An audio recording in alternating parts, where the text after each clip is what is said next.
Let's go back to our correspondent, David Waddell. David, sort of a little bit more reaction has been coming in since that announcement was made, 25 minutes ago. Just sort of take us through what's caught your eye in terms of significance. Well, there's been reference made to growth because, of course, this is a balancing act between inflation and growth. And one of the Bank of England's concerns, despite the fact that inflation is still above target at 2.5%, the target's 2%, growth is quite weak. And they're looking at, they say here, expected growth this year, 2025, across the full year of 0.75%, which is quite a low rate. We have had some reaction from the Chancellor, Rachel Reeves, saying she is not satisfied with growth at that level. And some information from the Monetary Policy Committee notes say that their contact with businesses suggest that some business leaders are concerned about several things that might restrict their willingness to invest. One is questions around business asset relief. One is around the potential for higher inheritance tax.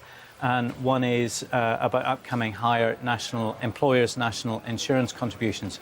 So these factors are likely to make business profits more challenging and restrict their willingness to invest. And that is one of the reasons that the Monetary Policy Committee has voted today to reduce rates from 4.75% to 4.5%.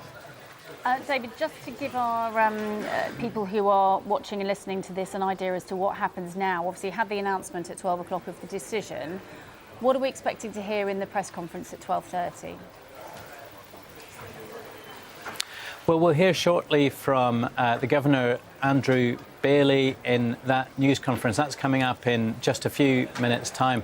So what he will say isn't something I'm prepared to guess on precisely what message he'll have, but they'll reiterate some of those points I've made. I know also that there's been reference made to some concerns about what the new President Trump's trade policy will be. We've been hearing a lot about that this week. Both tariffs and rumours of tariffs and threats of tariffs. We know that he's imposed tariffs of 10% on goods coming from China. There was talk of tariffs of 25% on his next-door neighbours, Canada and Mexico. That's since been withdrawn or stayed for 30 days. There's talk of tariffs with the European Union. We're also hearing from Donald Trump that he is not intending at this stage to levy tariffs on the UK, despite the fact he considers that our endeavours on trade with the United States are out of line. He says that trade with the EU's behaviour is way out of line, so they're under more threat than we are in the UK at the moment.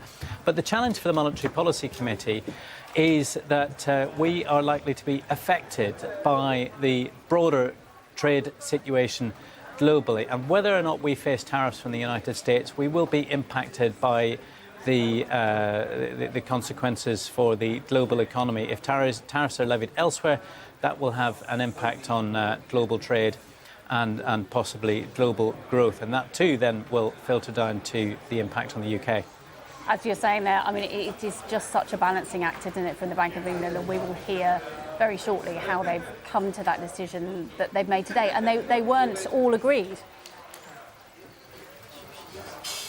No, and if we look to previous monetary policy committees, they've been a balance on the whole between members of that 9-member Monetary Policy Committee arguing for a cut in rates and others arguing for rates to stay as they were.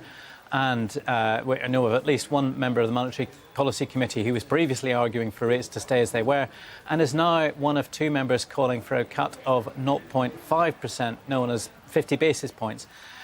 So what we have is 0.25% to 4.5% today.